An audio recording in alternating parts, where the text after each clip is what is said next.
I have not recorded a YouTube video in 3 years. Last time I sat down in front of my camera to record a YouTube video was when I got married to Habib, and now we're like parents to twins. It's crazy because now I'm sitting here. If you didn't know me, hi, my name is Coco. I am everybody's bestie. I am a lifestyle creator. I make videos on Instagram, TikTok, and of course now back on YouTube. I used to be on YouTube, but for some reason I got tired. You guys are going to be getting one video every week. I'll try to see if I can make it 2. I am also a new grad nurse. I graduated nursing school in May of 2024, which is this year. Today, the main reason I am making this video is to address the elephant in the room, which is my weight loss journey, my gastric sleeve journey. Me, I like to get straight to the point. A little background about my health issues. When I was 18, I got diagnosed with PCOS, which is polycystic ovarian syndrome. You go do your research on that because we can sit here and talk about that all day. I got diagnosed with PCOS over 10 years ago, surprisingly. And then when I was 19, which was a year after that, they discovered that I had fibroids. And fibroids for me is a family hereditary thing. I have women in my family that have fibroids, so it wasn't out of the ordinary because it was in my family. So yeah, for you to understand how my weight has fluctuated. Anybody that knows about PCOS knows that it's almost impossible to lose weight with PCOS no matter what you do. And people will tell you, try peppermint, try this, try that. PCOS is very complicated and it has different severities. So yours might be different. When I tell you after I had my children, I blew up. If you've known me for years, go and watch my old videos. You will know that this is almost what I used to look like before I got married and had kids. And after I had Iman and Imran, I gained a ton of weight. But the reason I gained weight was because I took the Nexplanon, which was the birth control that was put in my arm. And when I tell you that birth control was the weapon that was fashioned against me by my village people, I gained, I think, 75 pounds in like 8 months. Like, I went from size 16, 18 to a size 24. I'm not even kidding. My highest weight as an adult is 275 pounds. I will insert pictures for you guys to see or videos for you guys to see.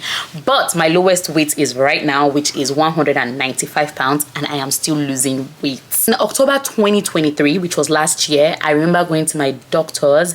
I went to do blood work and to do my routine check, and they discovered that I was pre-diabetic. And I was like, no, I was like, I'm not doing that. I'm not doing that, because I was about to become a nurse. And let's be honest, if I was your nurse and I weighed, let's say 300 pounds, and I'm out here preaching healthy lifestyle to you, telling you to lose weight, telling you to, will you take me serious?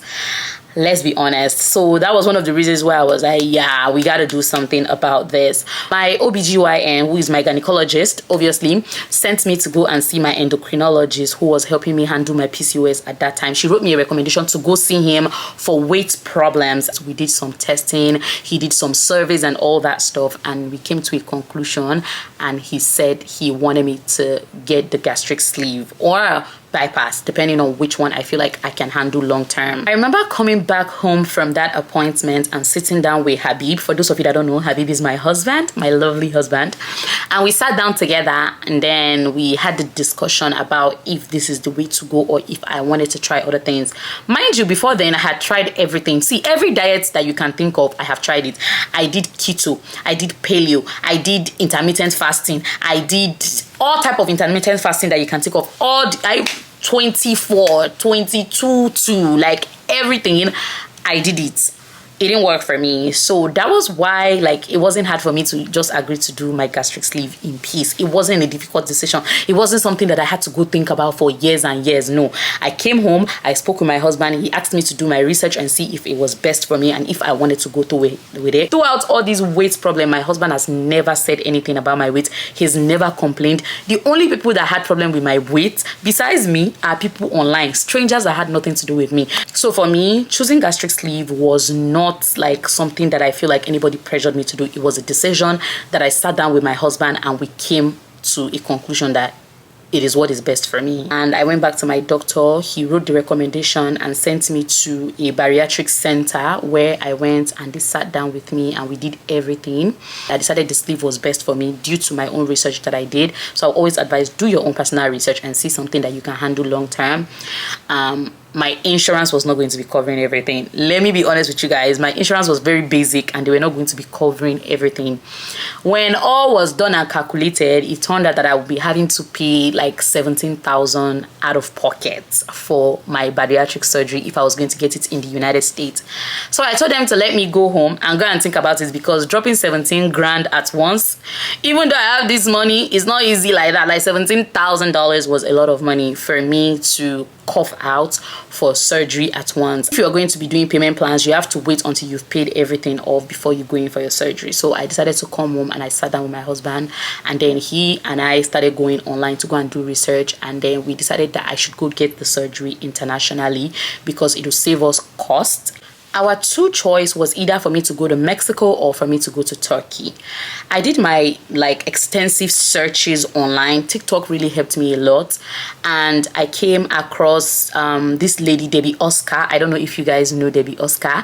I came across her bariatric journey, her gastric sleeve journey, right when I was doing my research. Like, I was like, oh my god, is this a sign? I got all the information from her. I actually used her link to get information from the hospital that she used in Turkey. And the name of the hospital is ClinicHub, and I went ahead and filled out the form that you get on their website. The form is just asking you basic questions, and then they will contact you. So I remember filling out the form. I put in my health issues, I put in my current weight, I put in my desired weight, all of that information. I put in my phone number and email, and then they contacted me on WhatsApp. So when they messaged me on WhatsApp, I was kind of like, my WhatsApp? Like, why they message me on WhatsApp? Because I've never had any health related stuff on WhatsApp. It's always been you know, emails and all that. So I was kind of like iffy about it. I was like, WhatsApp is looking like scam, is looking like, but I guess it's because it's international. So yeah, they contacted me on WhatsApp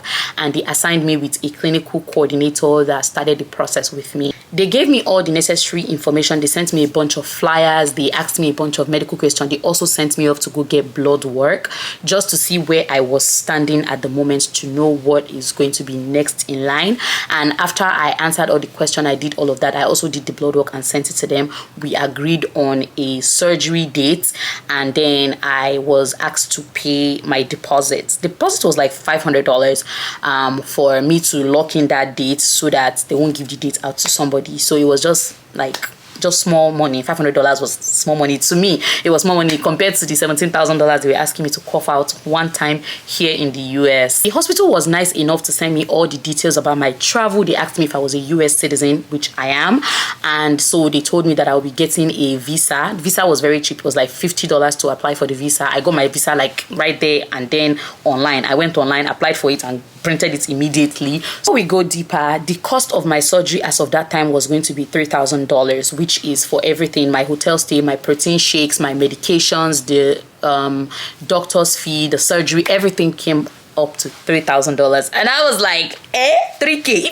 I even asked, I was like, do you want me to pay the $3,000 today? Because I'm ready to pay it right now, compared to $17,000 that the US was going to be charging me. Remember, this was last year. Now I don't know how much they're going to charge. This is my experience. 3 weeks to my surgery, the hospital contacted me and they told me that I needed to start my pre-op diet in a couple of days. So basically, pre-op diet is liquid diet. I'm not supposed to eat. It's called the liver shrinking diet. So you see your liver, there's fat around it, and they needed to melt those fats around it so that they can get to your stomach. I didn't even tell you guys what gastric sleeve is. Basically, they are going to cut off 80% of my stomach so that I will not be able to consume the amount of food that I used to consume before. That's what gastric sleeve is. Sorry that I did not mention it to you earlier, but yeah. And to get to my stomach, they have to go through around my liver and all those, everything is around each other. During that time, I had to be on like liquid and low sugar diets. When I tell you, I went to stock up my fridge, protein shakes, I had soup, I had broth. I did it for 10 days. That was the hardest 10 days of my life. I was drinking and drinking and drinking. I got to a point where I would see protein shake and I want to just throw it away because I was so tired of it. I was making my own broth. So if we cook chicken in the house, everybody will enjoy the chicken. Me, I would drink the water that we used to boil the chicken. That was what my pre-op diet was made up of. Till I got to Turkey, I was still like, imagine flying on the plane and they are serving everybody food and you cannot eat that food because you are on pre-op diet. Yes. For my surgery, I went to Turkey alone. please don't do what I did, okay? If you have somebody that can go with you, please let them go with you. I actually paid extra fees just so I can have extra assistance around, which I don't think was necessary because I didn't really need that much assistance. But I didn't go with anybody. I went alone. The kids were here. I told Abi wanted to go with me and I said no. I asked him to stay with the children and take care of the children. As of that time, my mom was not in the US yet. If my mom was here, she would have been taking care of the kids and Abi and I would have gone together. But my mom was not here, so somebody had to take care of the kids and my husband opted to take care of the children while I flew to Turkey. But he was on the phone with me constantly throughout that time. It was not like, oh, I'm just left alone. Usually the hospital is supposed to take you for 4 days, but I decided to pay extra just to stay for 6 days in Turkey, and I would advise you do that if you feel like you need more time for your body to heal. Everybody that I had surgery with the same day, because it wasn't just me, I had surgery with other people on the same day, they left before me. Everybody, because they're from the UK, they left before me. I, on the other hand, I was from the US, and so I decided to stay extra 2 days. For travels, I went with British Airways. The worst. I will never try British ever again. You guys will be getting short vlogs on my TikTok on my trip. I'll talk more about the trip itself, but for my everything, you know, I had to go to London first, and then from London I went to Turkey. The part of the money I paid to the hospital was for them to pick me up at the airport, which they did. Even though I had a delayed flight issue, they still like rescheduled my pickup, and somebody was there to pick me up when I got to Turkey, which was amazing. Like the best. This hospital, ClinicHub, they did the thing. They did their thing with logistics. Like I was where I was supposed to be at all times. Even when I was going back, they dropped me off at the airport, which was amazing. As soon as I got to the hospital, they checked me in, and then somebody brought me milk and I think chicken broth, which is my food because I have been on liquid diet for over 10 days. I think in that my pre-op diet, I lost about 8 to 10 pounds. That's how crazy that diet was. And yeah, you may want to try that diet if you need to lose quick weight. Like if you want to lose quick weight, just avoid eating. Like drink, you're going to lose weight. And then they told me that I needed to stop eating at midnight because my surgery was going to be the next day in the morning, and I had to be MPO basically. So I quickly rushed the milk and the soup they gave me so that before midnight, because by midnight I'm not supposed to eat anything anymore. They came and got blood because they were going to do some other testing, their own test. So after that, they let me rest. I remember going to take a shower. You know, the room was nice. The hospital room was very nice. The bathroom, amazing. Like, I didn't have any complaints when it came to the hospital itself, but my only complaint with the whole thing was the language barrier. I feel like they can do better.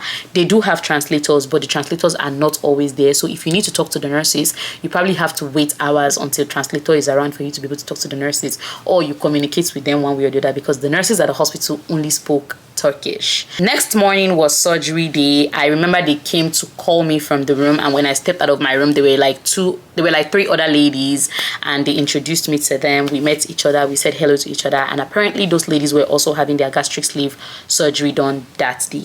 Let me tell you guys one prayer. I was like, God, I beg, let them do my own early, because I don't want the doctor to go and do all these other people's surgery, and then the doctor will not be tired and will not come and do my own very well before the doctor will go and cut what they are not supposed to cut. Because in to the doctor's office where we did our final evaluation, they checked our breathing, they checked our lungs, they also did pregnancy tests, they did an ultrasound of our stomach.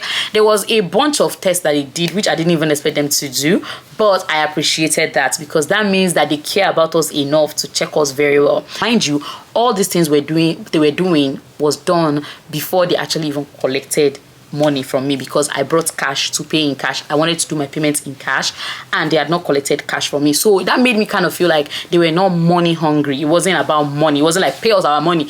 No, they did all those tests before they took money from me, and they told me that they did that just in case I do not qualify for my surgery. It's not like they will now collect my money and I'll be feeling like they cheated me. They took me back to my hospital room. They changed me into a nice hospital gown. They gave me some compression stockings to put on immediately, and and then they came to come and get payments, because obviously you still have to pay before you go in for your surgery. I put on my compression socks. I took out all my earrings. For those of you that remember, I got my nose pierced last year. I had to take my piercing out, and that was how my piercing got blocked. Yeah, I didn't tell you guys, but that was how my piercing got blocked. I took out my piercings and everything. I changed into the hospital gown, made my payments, and then I just sat there, and less than an hour later they came to come and tell me that I needed to do a body mass whatever. So I had to go on this scale that will scan all your body to know how many fats and how many muscle. And you guys, it was a lot of work. The testing was a lot, but it's needed and it's necessary. 10 minutes after I got my body scan done, they came into the room and told me that I'll be going in for my surgery now, which means that I was either the first or the second person that went that morning, which was what I was hoping for. I was praying that I go first or second, because I did not want the doctor to be tired. That's when reality set in. I was like, are you about to do this? Like, all this while I took myself from the United States to Turkey. I didn't think about it. I didn't even have doubts. But now I am in my hospital bed, ready to go into my surgery, and I'm just thinking, and I started praying. I was like, God, please save my life, because not a lot of people knew that I was coming, just close friends and family. And I called my husband and I let him know, and time difference between Turkey and US totally different. So I called my husband, but he was awake. This guy did not sleep the entire time. He was awake. So I told him that I'm going in for surgery now. He prayed with me on the phone. I also got to see my babies on FaceTime, and then they came and wheeled me off to go get my surgery. All I saw was all these computers and then all these nurses and everything, and the doctor was asking me questions about I don't remember, I think he was asking me about my husband or whatever, and I just remember saying, oh, my husband's name is, I didn't remember anything again. I didn't know where I was. It felt like I slept for 1,000 years. Like, I got knocked out. I didn't know what was going on. The next thing I heard was, when I tell you, they gave me a bara, like somebody was spanking me. Hey, wake up, we're done.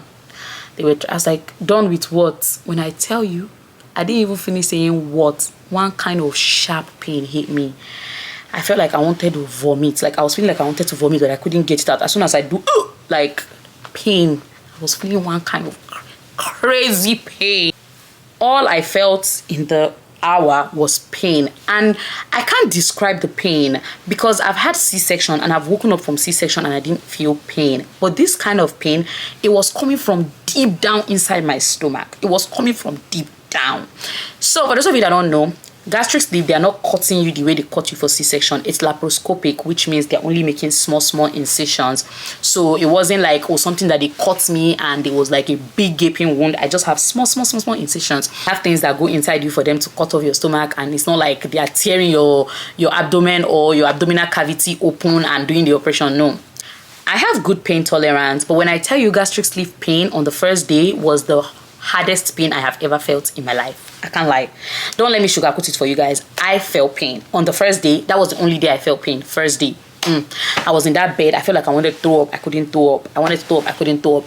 Doing my research, I found that I might throw up blood. So when it finally came and I vomited blood, I was not scared, because I knew that was going to come. That's why I tell you to do your research, because you want to do your research. Please do your research, so that anything that happens to you, it's either expected or unexpected. And 6 hours after surgery, they came to come and tell me that it's time to walk. Like, you are going to walk. You are going to waka, whether you like it or not. You have to walk. Coming from the US, we pamper our patients. Like, our patients get to lay in bed and rest, but with gastric sleeve, with bariatric surgery, you have to walk, because there's gas pain, and for that gas pain to resolve, walking is the only thing that you can do. They'll give you pain medications, but it's not going to do much for you. You have to walk to get all that gas out of your stomach. Hey, you guys, 6 hours after my surgery, I started walking, because I wanted to feel better. And like I said, during my research, it did say that walking will help me feel better. And yes, I did feel better after I started walking. They gave me pain medication, but that was not doing much for me. The walking was what helped me get better, was what got all the gas pain out.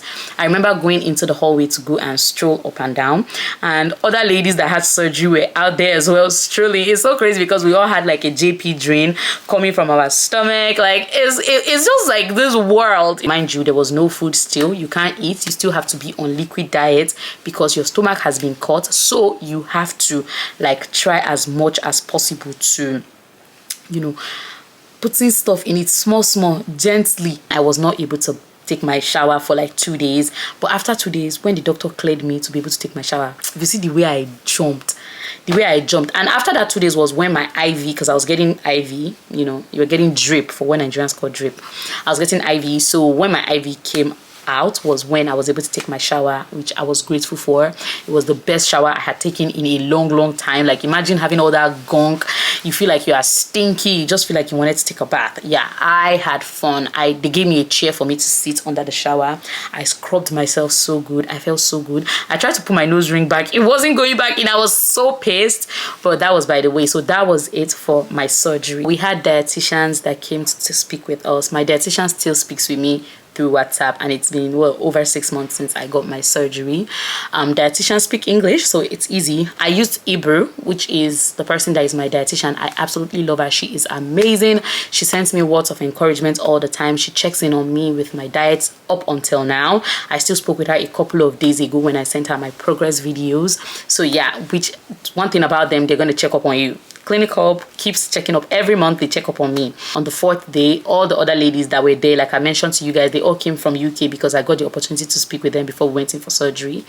All of them were going back to the UK, to London and all these places, because they were 4 hours away from Turkey. And me, I was like thousands and thousands and thousands of miles away from home. I think it's like what, a 24-hour trip in my opinion, because from London to US alone took me 19 hours, and I took 4 hours from Turkey to London. So 19 plus 4 hours, almost 24 hours. So since I paid for extra days, the hospital transferred and discharged me into a hotel, nice hotel, 5-star hotel, by the way, beautiful hotel.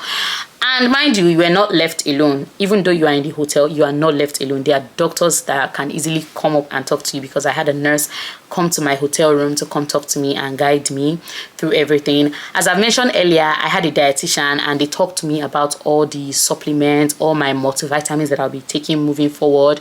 They brought all the protein shake packs. They gave me the protein cup. I still have everything in my house. I have some of the protein left, because when I came to the US, I stopped using that. I started buying my own protein shake that I enjoyed. But the protein was very good. My favorite was the banana flavor. It's so good. The strawberry flavor is very good as well. Yeah, they give you a bunch of flavors. There's a chocolate and everything. So they also give me blood thinners, which is heparin shots. I had to, like, they were giving it to me while I was in the hospital, but after I left the hospital, they told me how I can inject myself. And like I've told you guys before, I'm in the medical field, so giving heparin shots was not new to me, but giving it to myself, I didn't know that it was that painful. That thing is painful. So I had to be shooting myself the heparin shots, and that's because they don't want you to get a blood clot. So yeah, I had to keep my compression socks the entire time as well. Every time, as soon as I get out of the shower, I wear my compression socks. I spent 2 days in the hotel, which I really enjoyed, and I've told Habib when we go back to Turkey for fun, we're probably going to be staying at that hotel, because I actually did like that hotel a lot. Doctor was there to check up on me on the day that I was going to leave Turkey, which I really appreciated. He gave me a lot of encouragement. He spoke to me about my expectations. One thing that I liked about this hospital is that I never felt alone. I never felt like, no, they were not listening to me. I never felt like, oh, they're just up for the money. They gave me all the things I paid for. I cannot lie. They are not paying me a dime to talk about their hospital. This is my personal experience. This is what I experienced going with ClinicHub. On the 6th day, I flew back to the United States, went to London. From London, I came to Dallas, which is where I stayed. And yeah, that was the beginning of a new life for me. And do I regret it? No, no way. Gastric sleeve is the best medical intervention that I have given myself after C-section, obviously, because that gave me my babies. But yeah, it's the best thing that I did. As I've mentioned earlier, I have lost a total of 80 pounds.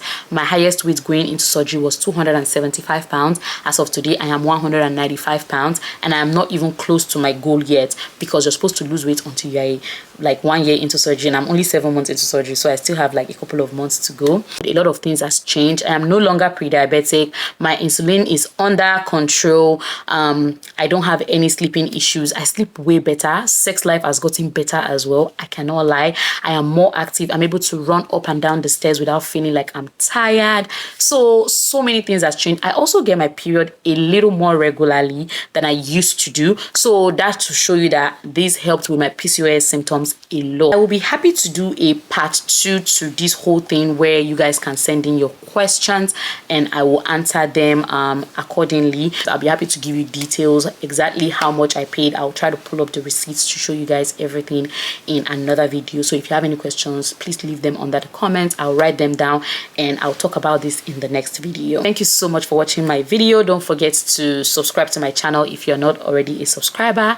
Go ahead and follow me on my Instagram, TikTok, and everywhere else that you can follow me, because I am a fun person to be around, I promise. And you can catch the short vlogs on my TikTok as well. So yeah, that's it guys. Bye.